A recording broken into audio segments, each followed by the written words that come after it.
Good afternoon, everyone. Can you hear me?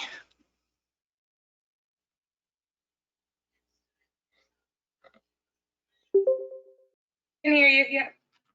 All right, perfect. Thank you.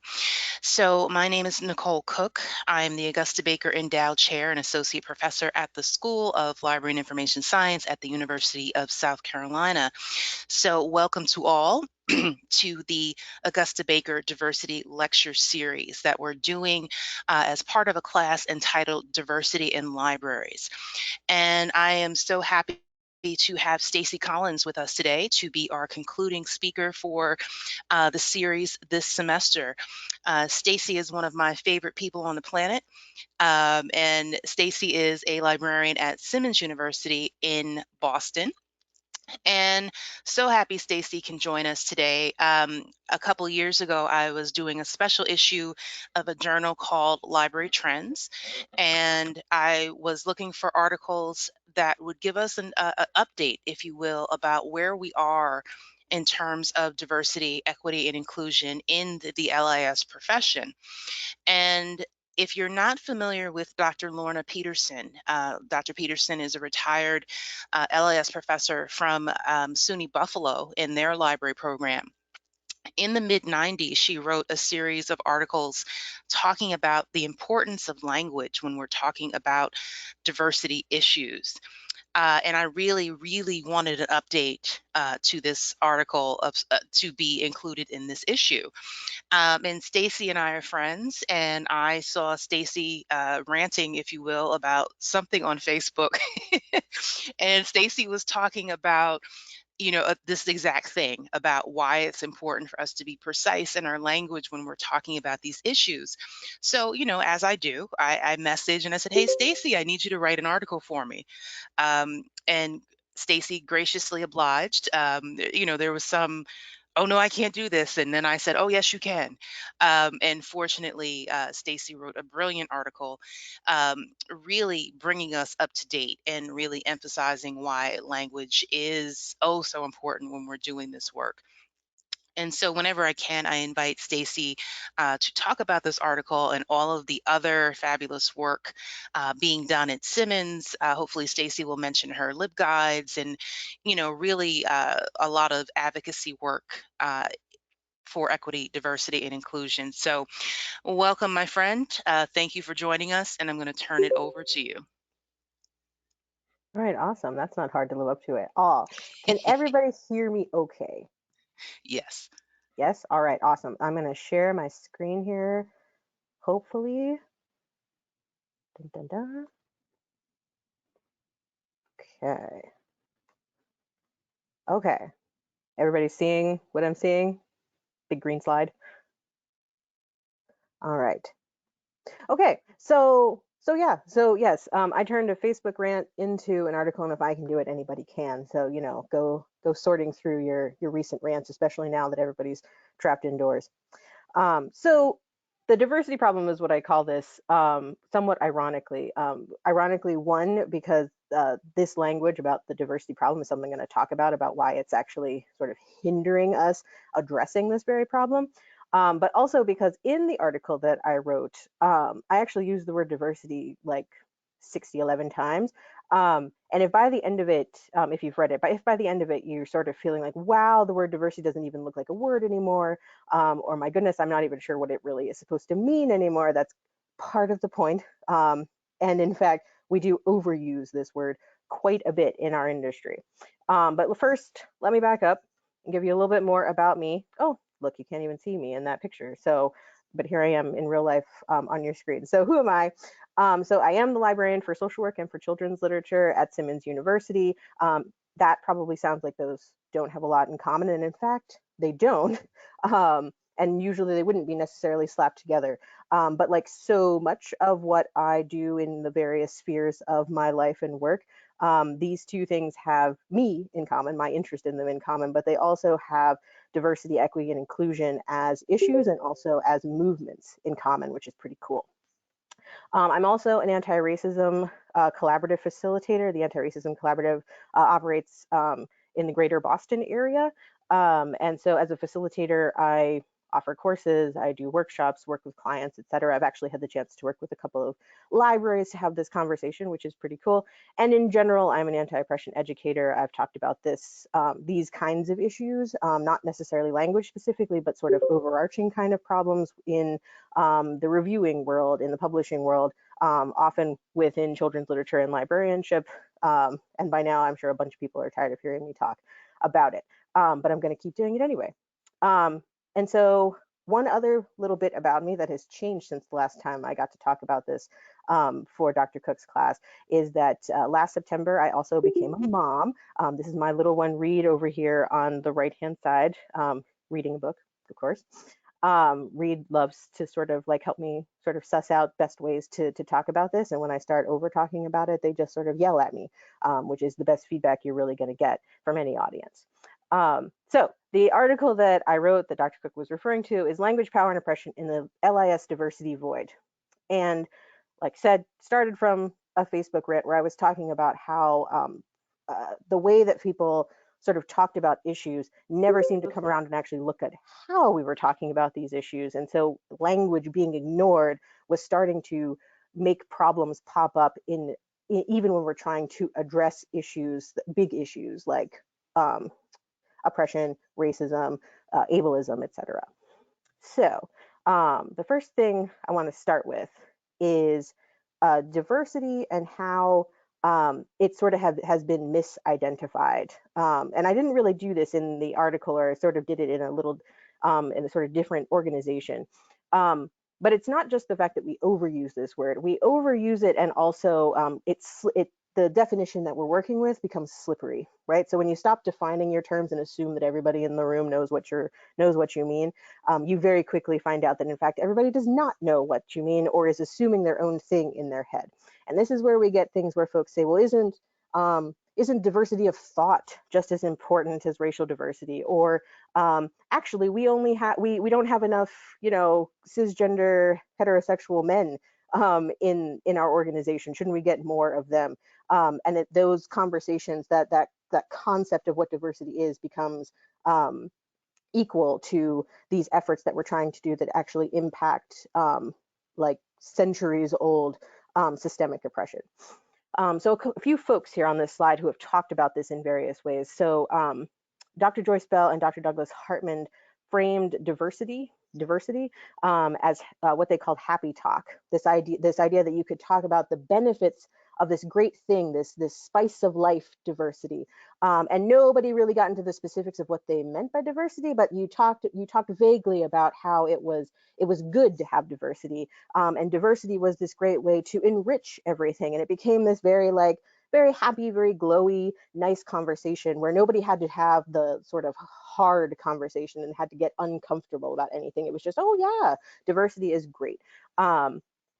Dr. D.L. Stewart did a piece for Inside Higher Education, where they basically described diversity as a term, diversity and inclusion rhetoric overall, as insufficient. Like that's the word they sort of place on it, where what we really need is rhetoric and conversations that are engaging with equity and justice, not simply diversity and inclusion. That those terms and the concepts that they ultimately frame, specifically within higher education, are asking questions that don't go deep enough. I believe one of them is diversity asks the question of who's in the room, and equity asks who wants to be in the room but can't get in. Dr. Sarah Ahmed, one of my favorite folks, and one of my favorite blogs to follow. She has an entire book about this, but she actually uses her blog to sort of expand on some of what she's written and published, which is great. And damage limitation was one blog post that she had, I believe it might have been February of last year, talking about how, again, particularly within higher education, you have diversity framed within the concept of PR. Right? If you have a diversity issue, if you have a lack of diversity, it's only really a problem if folks notice and suddenly they start, not coming to your school or saying that there's a problem in your school, and suddenly you look bad because of this lack. It's not a problem in and of itself. It's a problem when it gets noticed. And when she says damage limitation, it means that diversity efforts in and of themselves become a way to sort of counter this PR problem. It also means that the people who continue the problem, the people who continue bringing it up, the people who continue to challenge the way things are done, the people who continue to say, hey, this isn't right, instead of being people who are bringing a problem up, they themselves become the problem, right? So it's like if it's a visual, if it's an optics issue, if it's the way you look to the outside world, then the people who keep bringing it up are your bigger problem than the actual problem itself. So also not cool as a framing. And then the last one here is one that pops up in LIS a lot in different libraries and also in our field writ large, and I'm going to talk more about it in a second, is this idea of using diversity as shorthand. And this is, again, back to, we just assume everybody knows what we're talking about when we say diversity, or what's missing, or what's needed. And you end up having weird uses of the word. This one, the one that I put in here is my favorite, diverse as a group adjective, right? You say like, oh, what a diverse book, or what a diverse speaker, or we need more diverse speakers. And it's like, well, diverse is an adjective that describes a group. You have to have multiple things for them to even have the possibility of being diverse. One thing can't be diverse, right? And it becomes a way to use diversity as a way to not say race, or not say disability, or not say anything of those words that sort of push against the happy talk. They start getting into that not so fun and that not so comfortable. And then Dr. Cook mentioned Dr. Lorna Peterson. So this is one of my favorite quotes of hers, where she says that a lot of folks, particularly folks that use diversity in this way over and over again and let this definition slip, come around to what she calls the interior design theory of diversity, which is that an environment is improved by the addition of color. But true, right? It's this idea that without addressing any kind of systemic issues, we can just add the people we're missing and that will fix it. And that unfortunately, or maybe fortunately, doesn't work at all. We're going to talk about why. Okay, I apologize. I'm realizing that like maybe the tops of these slides are a little bit cut off. So, but I believe I can make the slides available after the fact so you can see them in their entirety. But this one is systems thinking and systems change. So when I say systems thinking, what I mean is thinking about how there are structures and cultural systems in place that continue oppression from institution to institution, generation to generation. And it's why we still have problems that are in fact centuries old. And why those problems like racism, like ableism, like transmisia, et cetera, are so adaptable year to year, decade to decade, situation to situation, and quite frankly, country to country, et cetera. And hopefully folks recognize this quote here in the middle. This is the top billing of on our code of ethics, the very first one, and you'll notice that we give our top billing to equity, providing the highest level of service to all library users through appropriate use and usefully organized resources, equitable service policies, equitable access, and accurate, unbiased, and courteous responses to all requests. And so despite the fact that we give top billing to equity, we really don't dig into what providing equitable service and providing equitable access really means, what equity really means.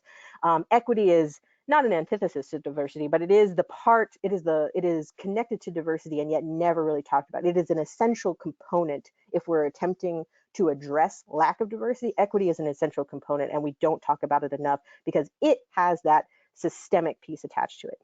Equity is for me, it's far preferable as a discussion point for addressing issues of homogeneity and issues of needing to change the way things are done, because equity is context specific, right?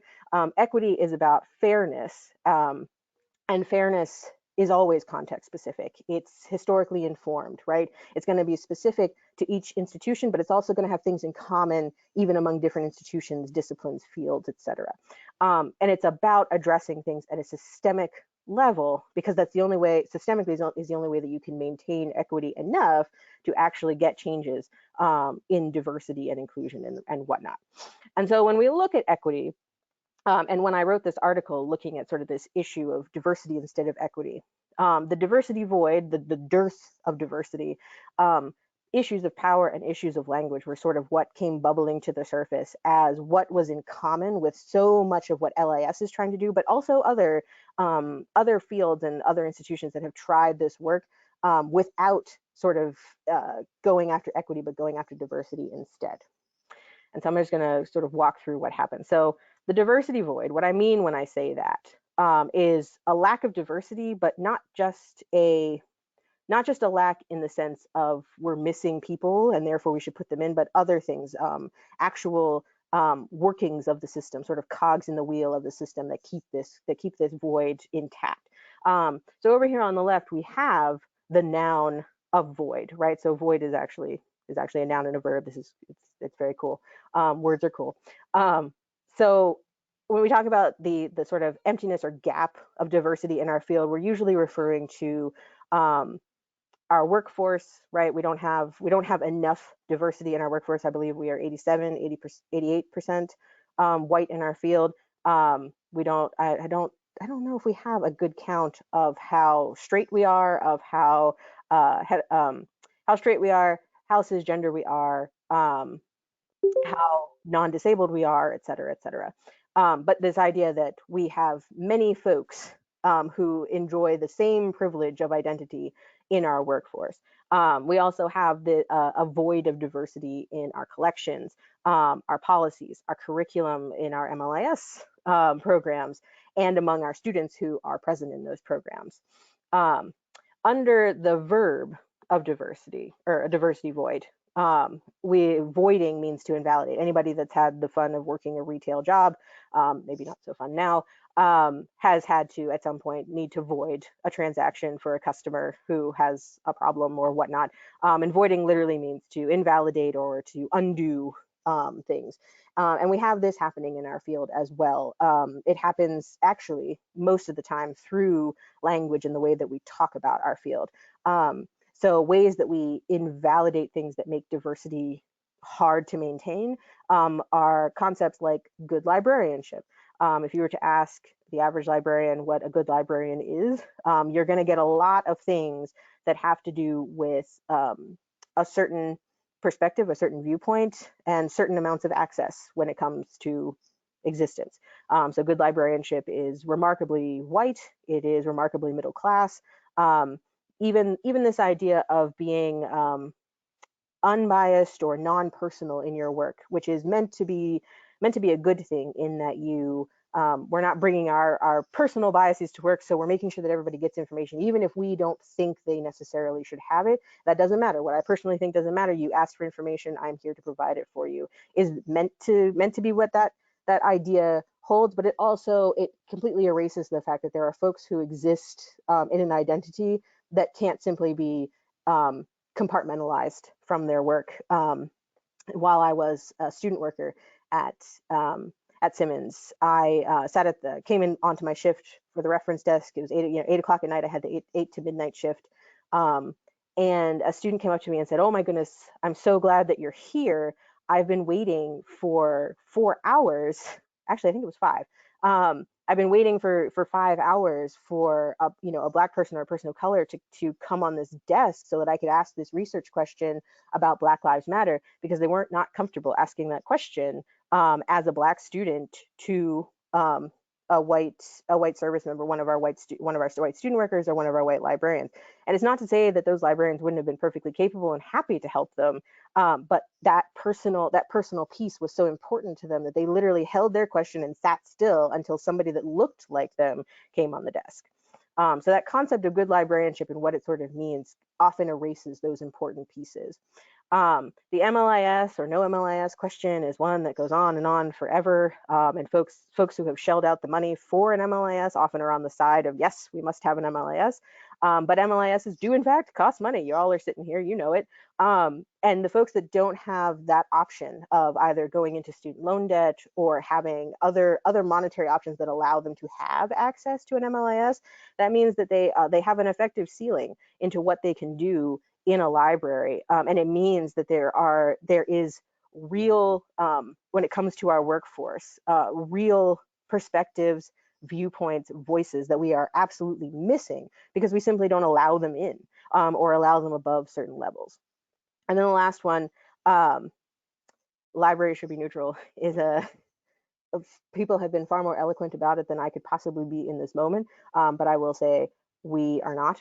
And the very idea that we should be kind of actually doesn't work with our with that equity piece and that first ethics that I read. It's actually not a neutral position to say that you're going to provide information in an equitable way to everyone, no matter what. So language becomes this linchpin of why we are missing so much enriching diversity, from both in the sense of physically having it among our peers and among our collections, but also in the way that we talk about what is good for our field and what is right for our profession.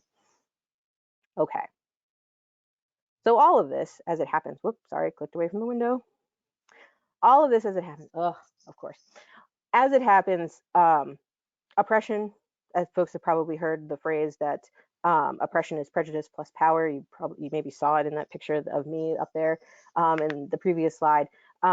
And it is. And so this issue of language that is contributing to lack of diversity, is contributing to stymieing our attempts to fix our issues around lack of diversity, also hinges on this question of power. And when we eliminate interrogations of power from the conversation, we essentially make our conversations toothless. The conversation itself will probably end up going nowhere, and any action that comes from it, the committees that are formed, the ideas that are generated that aren't grounded in that interrogation of power, are going to end up not solving the problem, but kind of just doing something nice, maybe at best doing something nice for temporarily, right?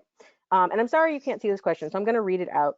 What it says is, what does power look like in a library, in an archive, or in LIS as a field? And this is actually a question I'd like folks to take a second to think about and maybe respond in the chat. So what does power look like in a library? Or for folks that aren't currently working in a library, what does it look like in your program? Who has power? What does it mean to have power? What does it look like to wield power?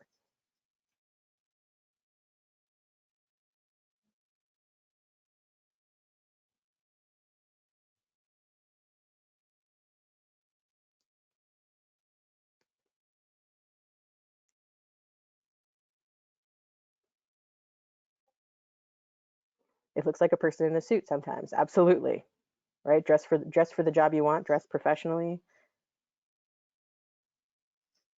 Not having a say in our programs, that's a great example of not having power, right? If you don't have the ability to say what a program is or isn't, includes or doesn't include, absolutely. And the folks that do have that say absolutely have power.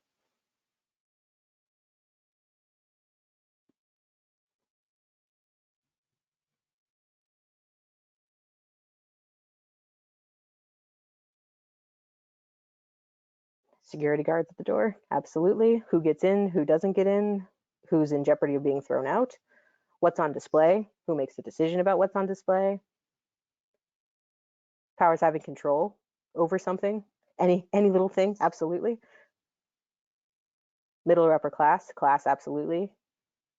Deciding where the monies go, purchasing, more or less the same. Yep. Who holds the money? Yep. Collection development, voices with the most weight, what decisions get made. All right, fantastic. So a lot of this is actually sort of circled around that this general idea of somebody being able to make a decision. Power in our field in particular often looks like who gets to make a decision. And different people get to make decisions for different reasons. Some decisions are bigger than others, although it really kind of depends on your perspective.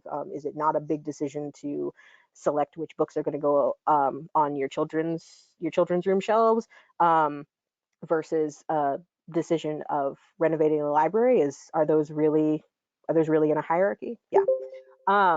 So just a thought. And my second question, this one you don't have to answer, but I do want folks to sort of think about it. So if this is what power looks like, decision making, and often revolving around money, but sometimes also just who has voice. Thank you for that contribution. This idea of who gets to say something and be heard at all. So if that's what power looks like, if that's what wielding power is in our world, then think about who has this power, right? In our current state of affairs, who has this power? And And not only who has it, but who's kept from it. And also, how are they kept from it, if you can think about it. So if you do work in a library, think about who has those kinds of decision making powers. Um, what do they look like? What do they seem to have in common with one another? And who doesn't have that power? And are there reasons? Are there reasons why? Are they stated? Are they written down somewhere? Is it unspoken law, etc.? So just something to think about as we go along. Now, I have two, and I'm sorry for the big blocks of text. I know that's no fun on the slide. But these are from the Culture of White Supremacy, which folks maybe have heard of before. If you Google Culture of White Supremacy, it is the first thing that pops up. It's actually, I think it's over a decade old now. But it remains extremely useful and outlines different facets of the ways that white supremacy has been embedded into organizational culture. And it doesn't look like people, coming to work in sheets with hoods over their head. And it doesn't look like there are no Black people or any people of color in this organization. And it certainly doesn't look like we're going to use terrible terminology to refer to these people, although you do still have that sometimes in different organizations, though not normally like, on the brochure for come and join us. What you have it is embedded into structures and workflows, right? So two examples that sort of hinge on this question of power is power hoarding and paternalism. And as you can see, right, power hoarding is exactly what it sounds like. It's the idea that power is somehow limited, right? It's this scarce resource power, and only so many people can have it, because if everybody had the power, there wouldn't be enough power to go around. Those with power, those with decision-making power, as an example, often feel threatened when their decisions are questioned, or when people suggest changes of how things could be done, because they see it as being told that their leadership is questionable, or that their holding of the power is somehow not a good thing. And then those with power often assume that because they have the best interest of the organization at heart, whatever that means, that they have the ability to make decisions, and they should be vested with power because they are going to do the best with it.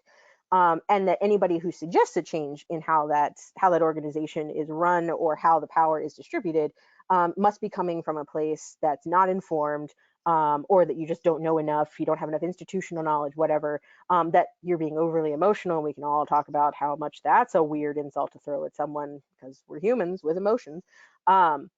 Or the idea that you kind of just don't know what you're talking about, right? That maybe you're too new, too fresh out of school, or too fresh, maybe just generally too fresh as a human. Like, hey, I've been a human 20 years longer than you, so you don't know what you're talking about, is also an interesting argument, right? The second one here is paternalism, and this is sort of how power gets wielded, not just held in an organization.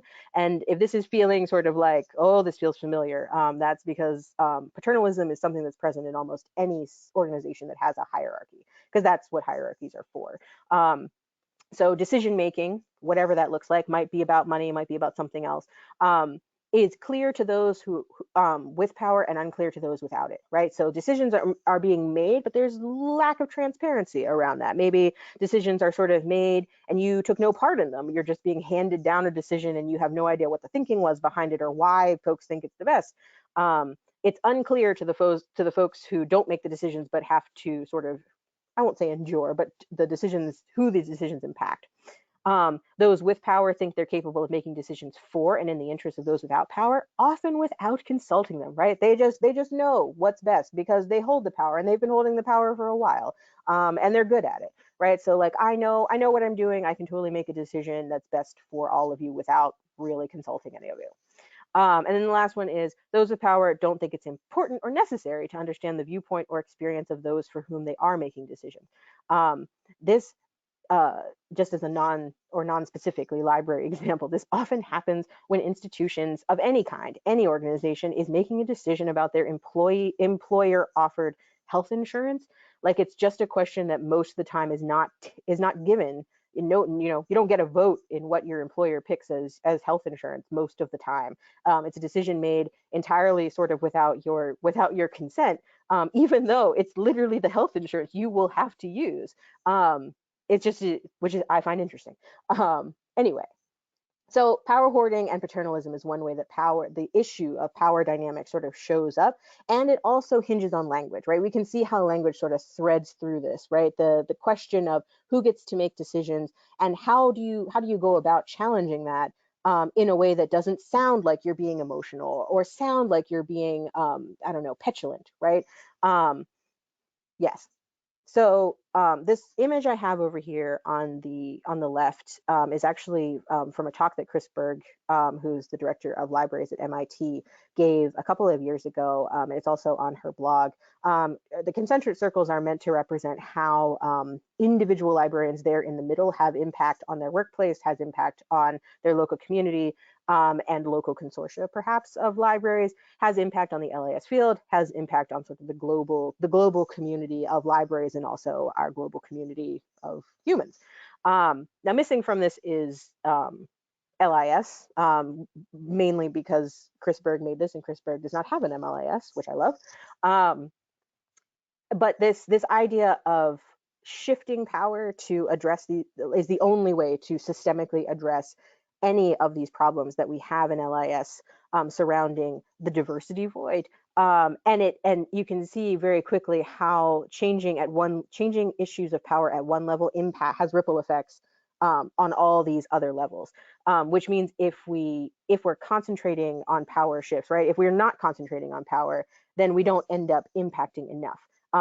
If we're saying, oh, I'm going to put something really beautiful and diverse together for a display, for a particular display, but we as a staff are not going to have any conversations about power, about who makes those decisions or why till this point they have been less than diverse, etc. Then we're not going to see something that impacts maybe beyond our own community or beyond our own individual library staff. We're going to see something that's sort of very small and probably very temporary in its impact. If we want something larger that actually starts to shift the way that these systems work, then we have to see shifts in power. Okay. Okay. I swear I went through this to see about what was cutting off, and now it's weird and different. So I'm sorry, but I will read everything. So now, right to the specific question of language. So how does language end up reinforcing some of these problems that we have? This problem of not questioning power and these problems of sort of the resulting dearth of diversity. Um, so like I say in the article, much of what libraries ethically, right, ethically, in the best and brightest of worlds, we are an institution, a field that is dedicated to addressing issues of inequity, right? If we're giving top billing to equity in our ethical code, it's because we want inequity to be squashed and challenged in our own field, but in our impact on our community. But the problem, I guess, is the way to say it. The problem is that if we don't consider language in that sort of push to challenge inequity, we're missing a huge piece of how inequity actually operates. Right, much of the inequity in our country, our very young country, was written into existence, and you see some examples of that over here on the right. Is that the notion even of our Constitution, right? This document that nobody can actually change. You have to write amendments. You can't actually change the original language. It is forever. Inequity was written. Inequity between human beings who are all human beings. Inequity between them was written into existence, and we've had to add amendments to fix it. Um, right? Our Constitution and the laws that extend from it are sort of couched, entrenched in this idea that some people deserve more power just because. And some people deserve less power or no power, or sometimes not even, the designation of human, just because the people with power said they should, and wrote it down, and said, we're going to write this down, and it's going to be the basis for more laws that are going to be also written down, and going to be used to impact people's lives, sometimes even end their lives. Yes. So we also have this concept here. It's called the the deficit paradigm or the deficit model. Folks have maybe heard the word achievement gap, especially if you have an interest in school libraries. This is often something talked about in K through 12 schools.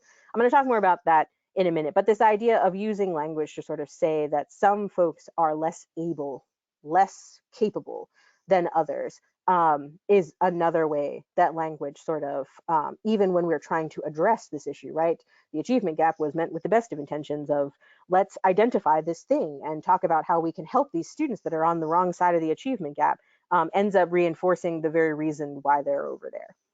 I'm going to talk about language as a system failsafe in just a second. But I want to talk about this this bit at the bottom, the critical discourse analysis, which I do a very light critical discourse analysis light in my article. But it sort of holds, right, this this idea that language is socially constructed, right? That it's not somehow this like objectively true or neutral tool. It is something that we construct as we go along. And because of that, different groups, could be as small as your friend group, could be as, as large as an entire nation or the globe. But organizations and institutions, as much as they are groups of people, also create language practices. And the fun part is that while your institution is creating language practices specific to its institution, think about how LIS uses words that other people don't understand, right? Think about what catalog means to the library world and what it means to somebody who's has no idea what the running of a library is or means. Right, so words literally take on specific meanings. We construct our own language as part of our institution, but the thing is as we're constructing our language, the language is constructing us, right? It's the idea of jargon, right? So like you are a librarian if you know what cataloging means in a library. That's part of being a librarian, is you learn the language. So this is a very cool idea in critical discourse analysis. If you ever go and find some, you can do it to almost any kind of organization, group, institution, what have you. Any sort of body of criticism in particular, go through and see like what language do they use in common and where does it come from and why do folks sort of just naturally understand this meaning and whatnot. It's very cool because it really does sort of like unveil this notion of how any group is socially constructed as they go along. But the critical discourse analysis light that I do in the article has a lot to do with sort of unmasking where language that uses diversity and inclusion, that happy talk rhetoric that I was mentioning before, where it actually helps contribute to oppression, right? It's not just this, oh, well, we didn't go far enough in how we were talking, and so we accidentally didn't have any impact, and that's sad. No, we actually have language that sounds good, but that is in fact doing a great deal of bad. So that one example that I used in the article is from a piece where a gentleman was trying to explain a gaffe that a news anchor had made, where she said she used the term colored person or colored people instead of people of color. And there was very justified outrage about this, but then a lot of people sort of coming back and say, I don't understand what exactly is the big deal. These sound very much the same to me. And so a person wrote an article to talk about, let me like quickly explain, like euphemisms are things and they're very slippery and it's very, let's sort of talk through this so you understand why it was bad. And the rant that I did on Facebook that led to this article in the first place was to talk about how this person used a lot of equivalencies that was in the name of explaining, presumably to white folks who did not understand why colored person was not okay to say. That in trying to explain it, in trying to sort of simplify and make this as accessible as possible to folks who do not live in a world where people who do not hold an identity where they are actually oppressed for their skin color. Trying to explain why this is a problem, even though these two phrases look very much the same. So one of the quotes from there I have on here, it says, since colored person means the same thing as people of color, why is it wrong to say it? And that right there, which was one of the first sentences in the article, has already established a problem and has already established a white supremacist point of view. in part because it is creating this false equivalency. It is in fact not the same thing to say that colored person versus people of color, right? And any person of color will tell you, yeah, no, that's not the same thing at all.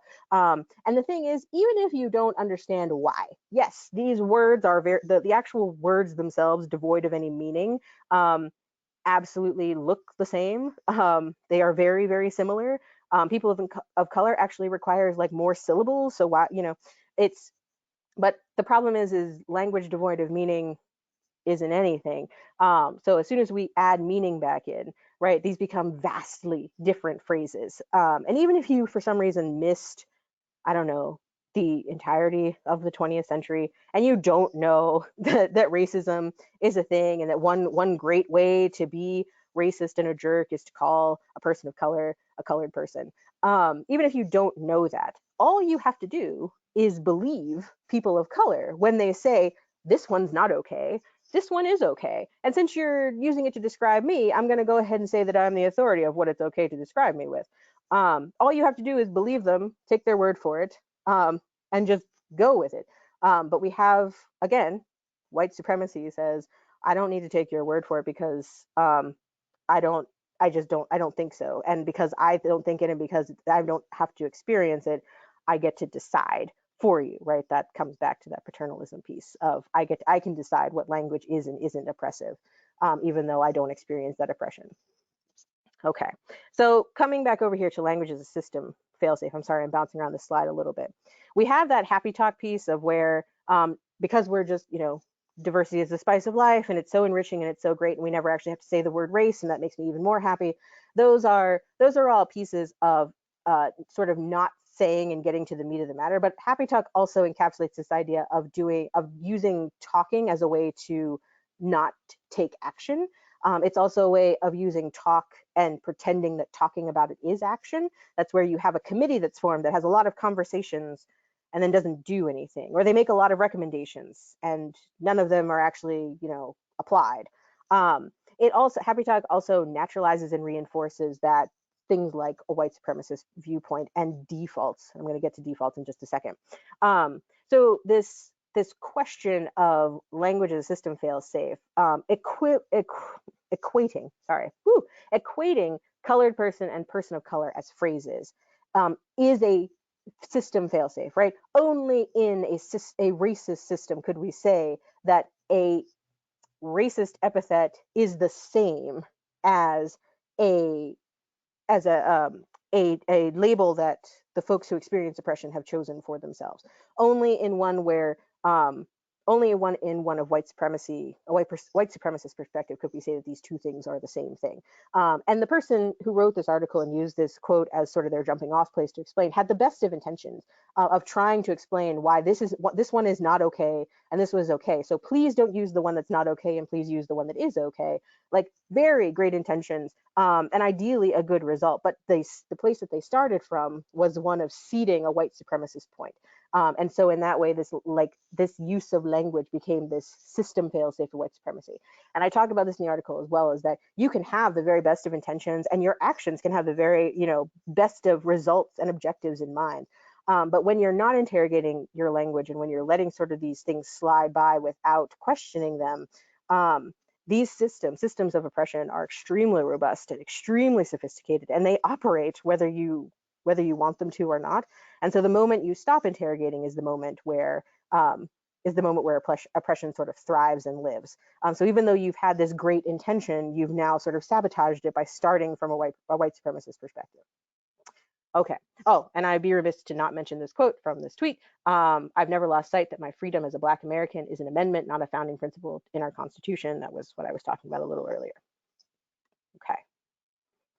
So looking at LIS language specifically, I've already like mentioned examples of this. I don't have to spend much time with this. And you being part of the LIS community, either as students or also library staff, know what this is.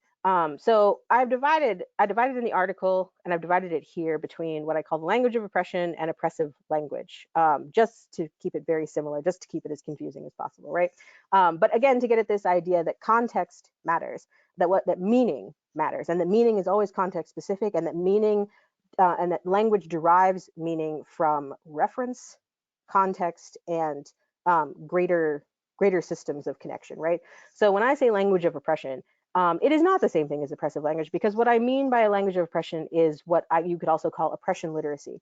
The idea of what language, what often more language, more precise language, more time consuming language, more words you have to type out into your paper, into your dissertation, that identifies, unveils, shows you oppression operating, or that specifically works against oppression, right? So this question of systemic equity and this question of undoing defaults at a systemic level has to do with using language that does not sort of take for granted that the people, that your audience knows what you're talking about, right? It's the idea of not of describing in a book, describing every character's hair texture and every character's eye color and every character's skin color, because right now the only ones that aren't described are the folks who are white. White becomes this normal, and only the folks that deviate from whiteness in some way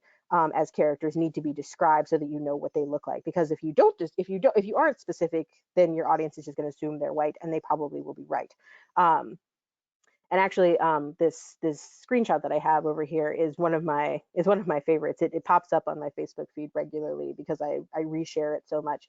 But it's just a Tumblr screenshot where somebody says is sort of giving an example of this in action, where you can say you have people in fandom. So any fandom, but children's literature and YA certainly works with this as well. So this the person who questions, why does that character have to be queer? Why does that character have to be trans? Why does that character have to be a person of color? And the response should be, why not? Right? Instead of like seating this person and acquiescing to their request for a debate, or even seating the idea that like you are required to justify diversity to them. You just ask why not, and a person responded and said another good response along with why not is to say as opposed to what, and then watch the person try not to say normal, right? It's again this idea of like, why do we have to deviate from the default so much? The default's perfectly fine. It's totally inclusive of everyone. Everyone can relate to a straight white man. And it's like, well, actually they can't. And that matters. And if we're going to undo systemic oppression, we need to acknowledge that it matters. So the other half of this, the oppressive language piece, is what we're trying to work against. So through the language of oppression, through language that works against defaults, that does not assume a viewpoint or a perspective that is from the dominant culture and from systems of oppression, that works against oppressive language. That's what we're trying to undo. So oppressive language is one that reinforces defaults, right? It's one that says phrases like, we need to add diversity to something, to the workforce, to our students, to our curriculum, to our books on the shelf. But that sentence automatically sort of establishes that diversity and what you already have are somehow separate, right? This idea that your collection of books, if you need to add diversity to your collection of books, it's like, well, what is your collection of books if it's not diverse? And do you even have a collection if it's not diverse, etc. The diverse books, right? That's my little pet peeve of trying to use diverse as a descriptor of a single thing. So it's like, oh, this book is really diverse, we should add it to the collection, is another way of saying that diversity is clearly shorthand for something else. Because why is this book not diverse, but this book is diverse? And what is it for you to be adding it to a bunch of books that aren't diverse, et cetera, et cetera?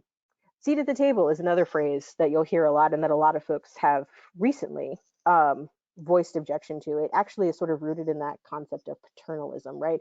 This idea of a table as a universal sort of analogy for an organization. It's like a lot of tables aren't that important to a lot of cultures. And so assuming that they are, or that this reads the same for everybody, you've already sort of erased some folks' experience. And the idea, of course, is that in a system of oppression is that the dominant cultures references the dominant right? You as a marginalized person, you have to become an expert about the dominant culture's way of being. They don't need to know anything about you, but you better know how to speak and make yourself visible to them, because if not, you'll be erased, right?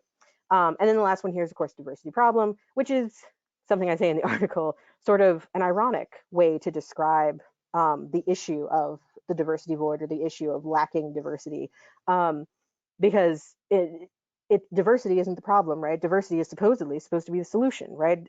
Diversity is supposed to fix the problem. So why are we naming it as if it's the problem? And this, again, right, we've already gotten messy in our language, which leaves us lots of room to reinforce these systems, because we're not questioning and not sort of interrogating the language as we use it. Okay. All right, so finally, a slide that's not cut off. So folks probably recognize this. They've probably seen it a bunch of times in a bunch of different iterations. I know that there's like a soccer version of this for folks that don't like baseball but do like soccer, which would be me. So uh, I like this image for a lot of reasons. It's a great conversation starter. It's a great place to start for any conversation that's sort of about unpacking this idea of why equity is important, and that equality is not enough. It's also great for folks who can absorb concepts more easily through visuals, right? That's great. But I also have a lot of problems with this, right? For the same question of language, right? And if we expand language to sort of mean any sort of way we communicate, visuals certainly are included in there. So I have a problem with this sort of on the concept level, because not just because I don't like baseball, but also because this is not what any baseball field anywhere looks like. If you've ever been to Boston and seen Fenway Stadium, there is no place along the stadium where you can just, like, peek over a fence and get a view of something. This sort of erases what would happen if you were to try and see a baseball game for free, right? Sports in our country are very rooted in capitalism, and so when you try to see these for free, you are not met with, like, oh no, I can't see over the fence. You're often met with violence, and in fact, right, like people in uniforms, like physically throwing you out of spaces. And especially these folks appear to be people of color. They are almost certainly going to be met with violence if they are trying to not pay and still enjoy this sport event. But we'll let that go for the moment. So I do have problems with it at the concept level, but I also have problems with it for what I was talking about earlier, the deficit paradigm, right? So the deficit paradigm, for folks that are not familiar with it, essentially means that you begin to use rhetoric or conceptualize the folks that need the most, like the help that folks need, as somehow an inherent problem to them. So specifically with oppression, the idea that folks are oppressed as an inherent quality of who they are. And so the way that this image sort of interacts with this is that while this is a good example of equity, this idea that equal numbers of boxes for each person doesn't actually fix the problem.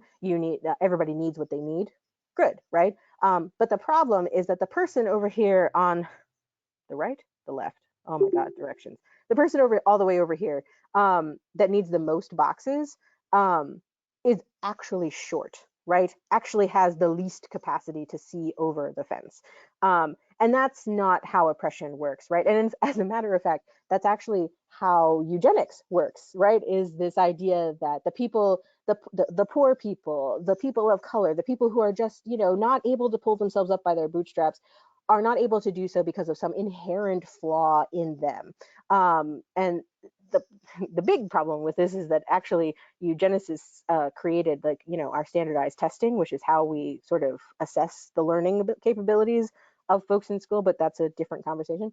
But the idea that this image, right, as much as it is well-intentioned, as much as I think it is a good conversation starter, if this is where you stop, then you have stopped with this perspective that oppression is somehow the fault of or an inherent quality of the people who are oppressed. And you have erased this idea that it is in fact a systemic structural issue, that there are structures in place that disadvantage people who otherwise would be perfectly capable of, quote unquote, seeing over a fence. And so one way that I challenge this in presentations that I give or in conversations is to use this sort of different image myself. And again, I'm sorry it's cut off. But instead of having folks that are different heights, different sizes, right, you've got folks that are more or less the same height, who have the same ability to reach up and grab things. You'll also notice that it is bookshelves instead of baseball, because libraries and books. But it also kind of works in a metaphor for how our society organizes resources, right? Literally out of reach, except for those who have the most privilege, right? So even somebody that's not necessarily actively disadvantaged all the time, right? When we talk about intersectionality, maybe somebody's got a bit of disadvantage, but so many of their identities are ultimately privileged that they move through life okay. They still don't have the same kind of reach that somebody who has the privilege of a box that I know is cut off here has to reach that top shelf. So in reality, right, we're not talking about somebody who's too short to reach. We're talking about somebody who's had a hole dug out from under them systemically, on purpose, intentionally. This is the way the system was built to work. That means that equity efforts, our effort to crush this inequality has to address that systemic disadvantage, right? So this person still gets 2 boxes, but it's about filling the hole, right? It's not about getting them some height that they don't inherently have. It's about filling the hole that was dug out from under them. And hand in hand with equity as a systemic approach comes this question of systemic change, right? So the question of why why are the most valuable and important resources up out of reach to begin with? Why is the shelf so high? If we just pushed it down, then so many more people would be able to access these resources. And that systemic change doesn't deny the fact that systems of oppression still operate. It doesn't deny the fact that intersectionality exists. It doesn't deny the fact that there aren't folks that wake up every morning the target of systems meant to harm them, right? We still have that box for the person that has the hole. But by changing the systems that we are able to change, by changing the way we operate within LIS, by interrogating our language, by making sure that our "we welcome everyone" signs are in multiple languages, kinds of decisions, those kinds of systemic changes, we can make a far greater impact than sort of the less than impact, I guess is the way to say it. Whatever is less than impact that sort of has happened because our conversations about diversity in LIS have been happening for decades, literally a minimum of 30 decades, but since the civil rights movement, right? We've been having this conversation and we've seen very little change. Okay. And this is sort of my last piece that actually isn't in the article. It was something I talked about afterwards when I was trying to procrastinate from something else, so I ended up talking a bunch on Twitter. And it is this problem of using diversity as a strategy, as a solution, right? So there's lots of ways to use the word diversity or use diversity and inclusion rhetoric to talk around what we're really trying to address, to use it to not talk about power, to use it to not talk about race, to use it to not talk about oppression. But one way in particular that often pops up in LIS, in higher education, which I'm also sort of like embedded in because I'm an academic librarian, is using diversity as a concept, as a strategy, right? We have no diversity here. We should add diversity, right? This idea that if we fix the diversity, we fix the problem. And that's not it at all. Not if we're taking a systemic approach and not if we're looking at the way that our language and being precise in our language that addresses systemic oppression and problems. So one thing, I said this on Twitter, so diversity is the sunshine that brightens a room when we open the curtains and clean the grime off the windows. It is one result when we dismantle systemic barriers in our fields. And this is essentially the idea of we don't want diversity, or rather we don't want diversity as a strategy, we want equity as a strategy. If equity is where our strategy is embedded, then diversity is what we will see when our equity is successful. If our equity efforts actually do their job, then diversity is how we can tell that they've done it, right? It's a metric. It's not a strategy, it is a result. It's an objective. And as soon as we move, right, move our language and move our actual action into engaging equity and justice rather than focusing on, well, add diversity where we don't have diversity, is where we actually can make impact and see greater diversity because the systemic barriers have come sort of crashing down and allowing people in. And the last thing I will say, which is a little bit more pertinent to our moment in time, is a reminder that talk is not action, that our language practices in LIS and pretty much any organization that uses diversity and inclusion rhetoric above all else often ends up framing the discussion you're having as action to address the issues you're ultimately bringing up, and that's not how it works. And so my example here is how many folks have wanted, calling essential workers hero, right? Grocery store workers, healthcare workers, folks in restaurants, folks that are running Instacart to bring people groceries, etc., calling them heroes. And that's lovely, right? That's nice. Diversity is the spice of life. Happy talk, very nice. They're heroes. They're amazing. They're so great for doing this. But what it's not is actual action that systemically impacts those folks' lives, that if they're heroes, that they kind of deserve, right? Things like hazard pay, getting paid more because they are at risk, to improve the comfort of those of us who are at home. Paid sick leave so that they don't, have to be homeless because they get sick with a virus during a pandemic.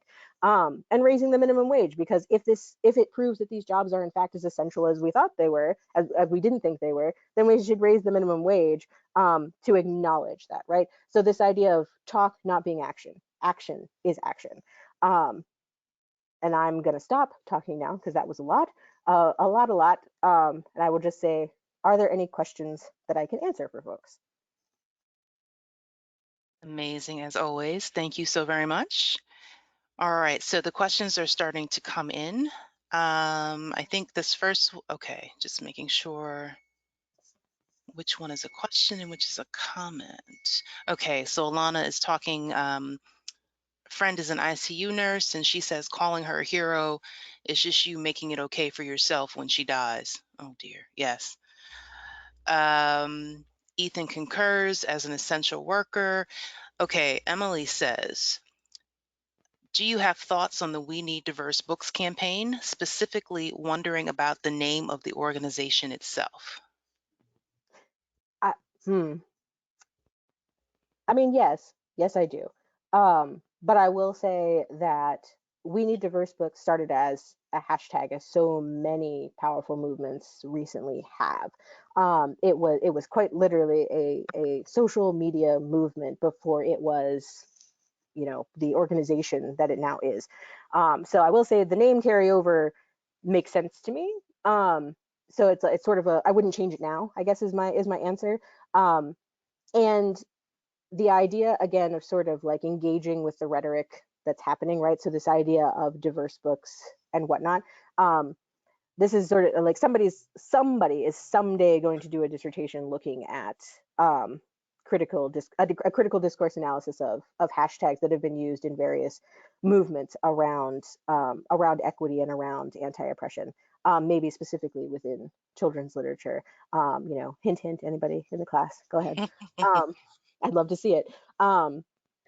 So I would say at this point, when it happened, when the hashtag happened, when the hashtag blew up, when so many folks started using this as a rallying cry of yes, I've never seen myself in books. I'm decades old. I didn't see myself before. I don't see myself now. I don't see my kids in these books, et cetera, et cetera. I would say it's the power of that hashtag is less about the fact that it uses diverse to describe a book, but more the idea that the way hashtags work, you need something that's going to catch and hold meaning immediately. And so yes, if I was creating it, I probably would have said something else. But the fact that it used the language that it did, it took off exactly the way that it did. And so no, I wouldn't change it at all. And I'd say that it lives in a sort of different space, which maybe requires a different analysis. All righty. Catherine wants to know, what do you say to an administration that says the quote unquote reason we do not have more POC is because POC are not applying for library positions, as in, this is not our problem? So that's fun. Classic avoidance is great. And I'll say right now, there's only so much you can do about an administration that digs in their heels, again, because that's how power works. We are never sort of outside of a system of power, in your classroom, as a worker in whatever institution you work at. The people that have power to make the decision and make the call, are always going to be that. And which is only to say, there's only so much you can push directly at them. And maybe you'll have more luck with the, ask forgiveness instead of permission kind of approach, et cetera, et cetera. But to an administration that says that, POC aren't applying to these jobs, one, they're wrong. And I wouldn't immediately go, you're wrong, and in a meeting, I wouldn't do that.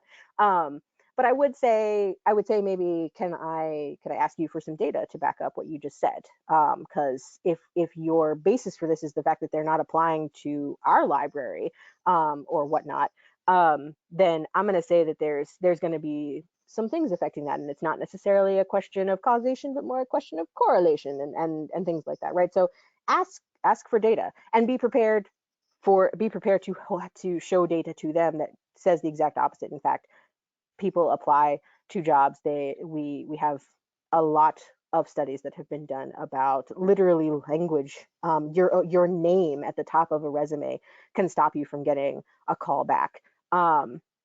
And whatnot. And also, of course, the idea that we have mitigating circumstances, right? We have MLIS is your way into the profession, and not everybody can get an MLIS. So we have plenty of people of color who simply can't, that are working at lower levels of a library staff organization that can't apply to higher positions that hold impact and whatnot because they don't have the MLIS. That's not always the case, but it's a place to start. So like data is often a great place to start because the data tells us that in fact people do exist.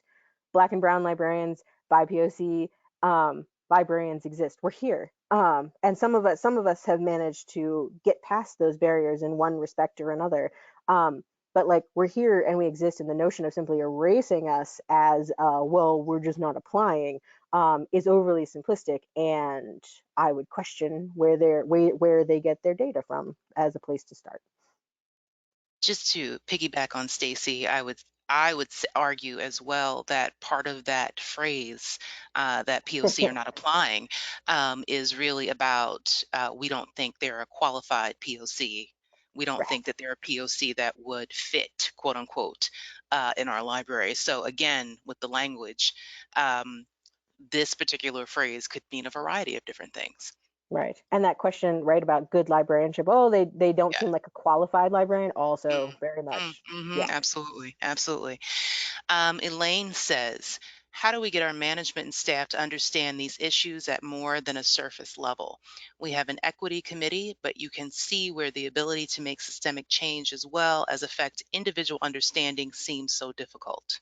hmm I mean, if you have an equity committee that is ultimately toothless, right, that doesn't have any kind of say over this is right, any committee that is built to make recommendations to the actual people that hold power is going to be a committee that's ultimately doing nothing but what the people in power think is valuable, right? That's not going to necessarily be a pathway to change. Sometimes it might be, right? We're all people, and sometimes the people that hold power are committed to change, and that's great, but often they're not. um, and in part because real change means redistribution of power.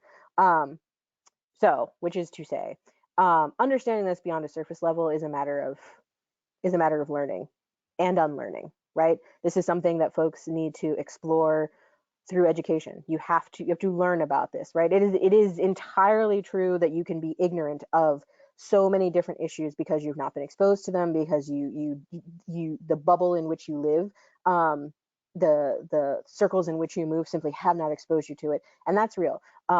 But ignorance uh, is treatable.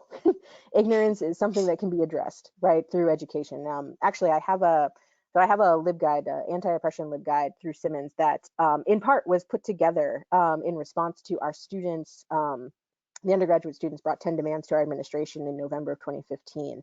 But afterward, because there was so much discussion about racism now on campus, a lot of folks, a lot of these same students who had already voiced this burden of racism happening in their classroom from peers, from professors, and whatnot, were having this extra burden of having to prove that something was racist or explain it over and over again to white peers that just didn't understand why is this a problem. And so out of that came the Anti-Oppression Guide, which covers racism and a number of other sort of axes of oppression, to sort of explain. This is background about how this type of oppression operates, the ways that it can show up, the ways that the very most well-meaning of people can enact it, and the ways that it is embedded in the structures of our society and of our institutions. So the Anti-Oppression Guide is actually freely available. It's a place to start. If that's a question from a real life example, and you want to give folks a place to start, I always recommend self-education, like go to Google, go to the guides, go to the resources that folks have already poured a bunch of labor into before you ask for intellectual labor on the part of folks that live in this oppression. But always keep in mind that your learning should be driven by the folks who live in the oppression. It should be guided by the folks who live in the oppression, um, because because that's how you fight systems that marginalize, is by centering the folks that it marginalizes. So I would say starting there, starting with let's actually commit to understanding this at a beyond a surface level. And if it's going to take things like rewriting a policy, if it's going to take putting questions in a performance review about how your work has engaged with this, that, and the other, then understanding it is going to become part and parcel of the job, no matter what someone's personal feelings about it might be. Right? This is about changing. It's about changing folks' behavior through education, about how their behavior has impact on patrons and on their fellow staff, and that's very much within the wheelhouse of performance, and organizational sort of policies. Okay, so I did add the URL for the LibGuide into the chat box. So Dylan is asking a question. Since diversity as a term in libraries seems to deflect from challenging issues, what would be a better term to use in order to combat hatred, racism, persecution, oppression in a way that can be understood succinctly? hmm Um, that's a good question. And that last bit is important, right? Because we have a lot of terms that challenge oppression, or that unmask it, that are new, right? I think I used the term transmisia earlier at the beginning of this mountain of words. Um, and folks may not be as familiar with that as the word transphobia, right? So using misia as a suffix instead of phobia, which phobia is Greek for fear and misia is Greek for hatred, is the short of it.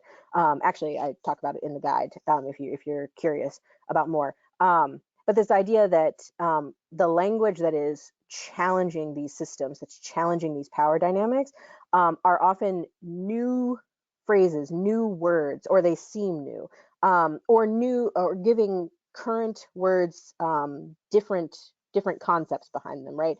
Um, and it has to do with the fact that you have folks who have been marginalized, whose voices have not been heard, are now starting to be heard, and part of being heard is saying, I'm going to describe myself. I'm going to describe me and my people and my experience in my own words, not the words that have been handed to me by this system and culture of oppression. So equity, I think, is a good place to start. I think simply defining terms can be a good place to start for an organization. So, like, you can continue using the word diversity, but you need to sit down as a staff, as an organization, and say what we mean by diversity is rooted in anti-oppression. It is not about, oh, we need to have, a percentage of difference among this, and this. It is context specific, historically informed, and it is about shifting the needle on anti-oppression and challenging oppression and systemic barriers where we see them. That is what diversity means. So don't come in here with your um, diversity of thought is more important than diversity of, I don't know, hair color, whatever. Um, and don't come in here with your devil's advocacy and whatnot, right? Being clear, being transparent, in what you mean is a good place to start. But if you're looking for a different word, I think equity and anti-oppression say what they mean, which in the best of circumstances, all words should. So that can, anti-oppression, again, it's more syllables. It even has a dash. Um, so like it's harder, but that, like I say, like the words that challenge oppression, it's always the words that challenge oppression, the language that challenges oppression is always more work than the language that reinforces it, because that's how the system works. If it's easier to describe a group of people this way, if it's easier to erase this experience and say and use these words, that are not inclusive enough, that means it's where oppression lives, right? Of course, it's easier to continue the system as it is as opposed to challenge it. So yeah, equity and anti-oppression, I think, are good places to start. Maybe you need a smaller shift than that. So maybe incorporating it of, we see that more and more. Instead of diversity and inclusion, we're seeing equity, diversity and inclusion, or diversity, equity and inclusion. Nobody says diversity, inclusion, and equity because the acronym spells die, and nobody wants to deal with that. But you're seeing equity being sort of part of this dyad has more and more. Um, so yeah, I don't know if that answered the question, but I would say equity or anti-oppression, good place to start. Perfect. Ben is asking, how do you see our current moment impacting these efforts towards affecting positive systematic change? How do we keep the conversation going, keeping things moving in libraries and in the LIS field? Does it become more difficult? Does it become more difficult? I'd say it becomes, I think it's the same amount of difficult. I think what happens is that what happens is the folks that are not actually committed to change, or they're not there yet, right? This takes effort, exhausting, lifelong effort. And the change that we're looking for is not necessarily change that we'll see in our lifetime, right? Um, but the effort is still worth it, and the folks that are committed to it, and this is, you'll see this in a number of places in the guide, but also other sort of anti-oppression outlets online that you'll find talking about this. This idea that allyship is in fact sort of an insufficient model, and what we really are talking about is co-conspirators, is something that's used. Folks that are in it as much as the people are that are assuming the same amount of risk as the people who live in the oppression are, right? Um, Not somebody who's just sort of sitting on the sidelines and reading books, and then like is very excited to be the most educated person in the room. That's not it. So I don't think it gets more difficult. I think it's the same amount of difficult. I think what will happen is you'll move into spaces where the conversation is no longer welcome, right? So that's another way that this works, right? Is even if we're having the conversations, they tend to be relegated to particular places. Oh, that's something you'll talk about in your diversity course in MLIS. It's not necessarily something we talk about here in cataloging. Not if you've got a good cataloging professor. The absolutely is a conversation you'll have.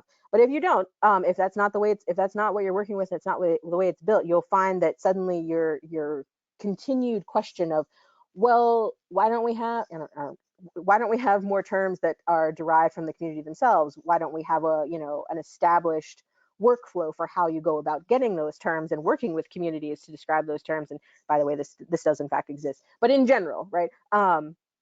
Suddenly you're finding that asking that question every week, or asking a version of that question every week, it suddenly becomes unwelcome. It suddenly starts to feel like you're intruding, and you feel that way because people are making you feel that way. You'll find that as you're bringing this up in line in the exhibit hall as you're waiting for a free book, that folks are like, why are you bringing that up now? I don't want to talk about that uncomfortable thing right now. Or I don't want to talk about it in a way that implicates me, or I don't want to talk about it in a way that actually makes me uncomfortable as I continue standing in this line. I'm just trying to get this free book. You'll find that the conversation becomes unwelcome, if it is brought out of the spaces that the powers that be feel is where it is supposed to be. And the point, of course, is that it is supposed to be everywhere. That is how we actually get change. So no, I don't think it gets more difficult. I do think it requires practice, right? You have to practice how you bring up these questions. You have to think about what is the most effective way to use my voice for marginalized folks, on behalf of marginalized folks, to uplift their voices with my voice, etc. And it takes stamina, right? Practice and stamina, so that when you suddenly are having this conversation in a place where it's not welcome, that you don't back down. Um, so our current moment is an interesting litmus test, to see who has the stamina right now and who needs to work on the stamina. Um, but again, I don't think it gets more difficult. I don't think it's gotten more difficult since the 60s. I don't think it's gotten easier since the 60s. I think it's just been moved to different spaces where sometimes it's welcomed and sometimes it's not. And so the practice of having the conversation, the practice of looking at it every time, the practice of being the killjoy, there it is, the practice of being the Debbie Downer, the stamina to sit through it and move with it, and continue bringing it up, is the important piece. All right. I have a question from Ayula. I hope I'm saying your name right. Um, Iola. Iola, thank you. Could you say more about your dislike of the idea of focusing on diversity of thought? I've heard a lot recently about how cosmetic diversity leads to tokenism. Yeah. Well, I mean, that's That's a good answer to your question, as a matter of fact. Yes, diversity of thought, devil's advocacy, the whole there. If this kind of diversity matters, then doesn't this kind of diversity matter, right? That comes back to that false equivalency part, and it comes back to that we haven't been context specific. We have not been clear enough. We have assumed that everybody understood what we meant by diversity, and we did not want to make people uncomfortable. So we've gone and left this door open for, well, why isn't diversity of thought as valuable as racial diversity, as valuable as diversity of ability, neurodiversity, gender diversity, gender expansiveness, et cetera, et cetera. Why is this not equivalent? And the answer is because it's not. And the notion that you have to argue and justify why is not, is sometimes something you have to learn, right? Like if somebody's actually looking to be educated, if someone's actually looking for your intellectual labor to take it and fill a gap, that's great. And you got to learn. It takes time to learn, like who's actually thirsty for your knowledge and who is actually Nestle and is just coming to take it and rebottle it and repackage it as not what you wanted it to be, and at the same time draining you. So the question of diversity of thought, I have nothing against diversity of thought. I think diversity of thought is a natural consequence of being in a room of multiple human beings. That's just how it works. That there are as many ways of thinking as there are people on the planet, and that's a good thing.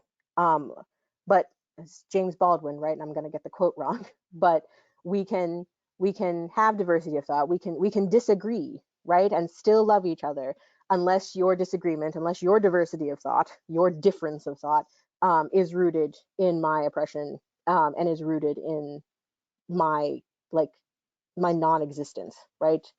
So the moment we cross that line is where diversity of thought no longer has value. It holds risk and danger and difference of risk and danger for different people in the room.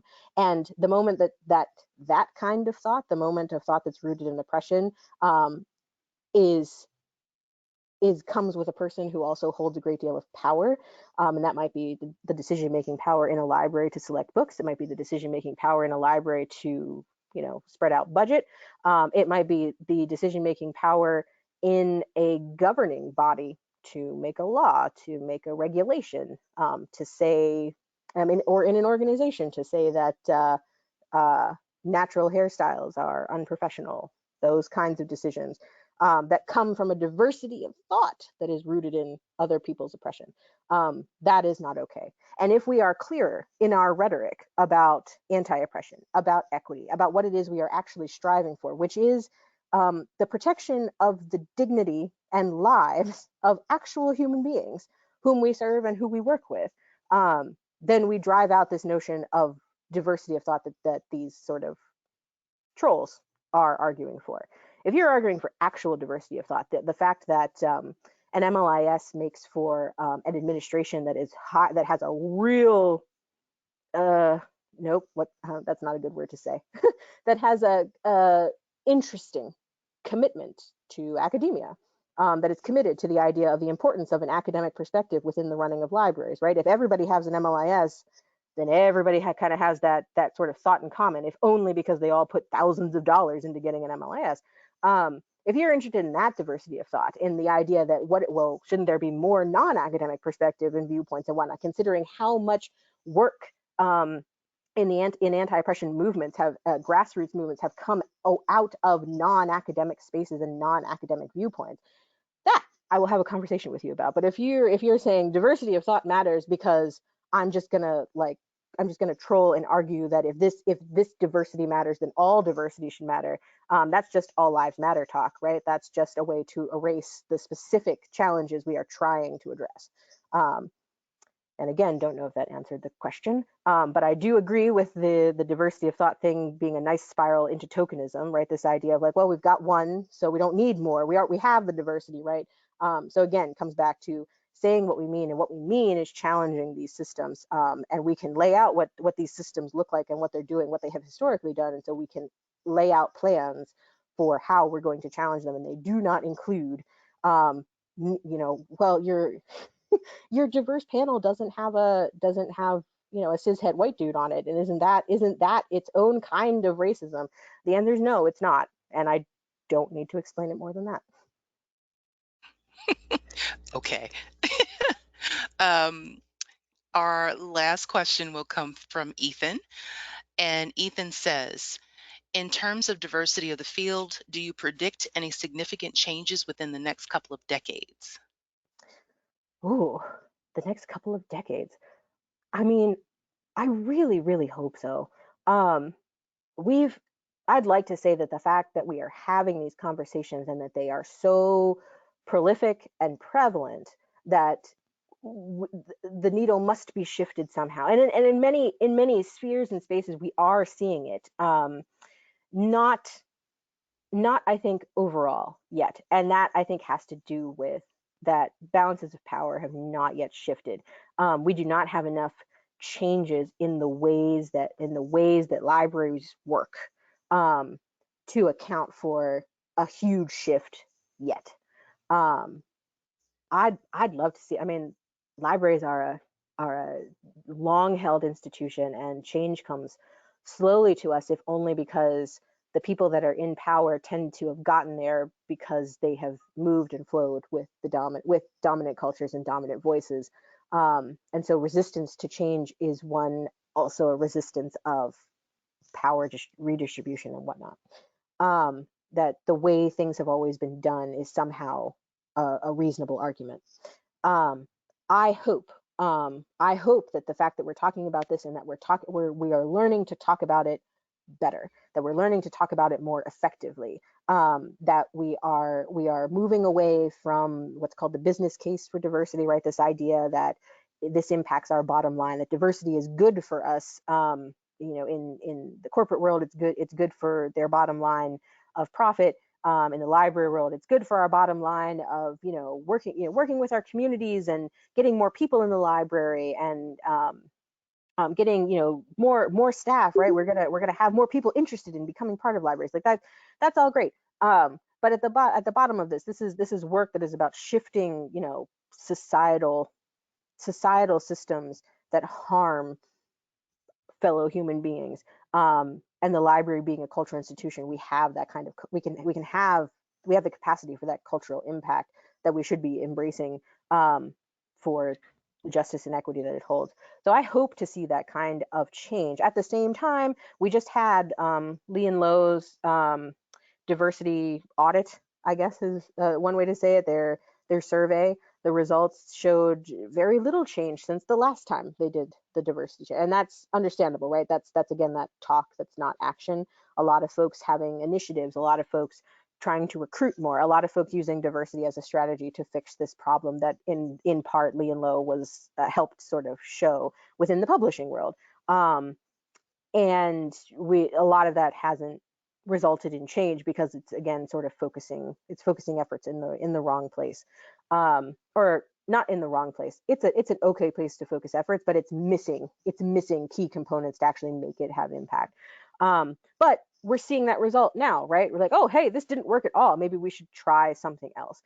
We have more folks coming out of MLIS programs who are saying, where is this conversation about how racism is present in our libraries, how we impact communities, how there are whole communities not even coming to the library because we have already effectively closed our doors to them in our practices, in our rules, in our sort of way of presenting ourselves. So I hope so. If we give it a nice long timeline, if by a couple of decades we mean like 4 or 5, we could see some real and lasting change. Certainly some change in enough change in circumstances, enough change in our leadership, in how we qualify leadership. Right, we're gonna see some deans of library positions and some directors of library positions, and I don't know, the leadership within our networking organizations that suddenly thorough understanding and engagement in your work with anti-oppression, tenets of equity, and whatnot are going to become a qualifying factor of leadership. And suddenly it's not going to be leaders who are also learning. It's going to be leaders who already know, have already done things, and are ready to help the folks that they work with and that they lead along, come along with them. That I think is where we'll see a real like sort of floodgate change. And I'm looking forward to it. Like I'm excited to see it start to happen. Um, and unless we have like pandemics or whatnot, we really are kind of we're really sort of heading in that direction. So it's good. And on that note, everyone, please join me in thanking Stacy Collins for joining us today. It is always a pleasure to have you join us and talk to us about language and oppression and read and all of the great things that you're doing. So, and to everyone attending, always happy to see the students here live in the session. And for those who will watch the recording, you're in for a treat, or you have been in for a treat. And for our guests that joined us for the broadcast today, thank you so much for joining us, especially during difficult times. So, thank you all. All best wishes for continued health and safety, and let's continue to do this diversity work. Thank you, Stacy. All right, everyone have a good night. Thank you.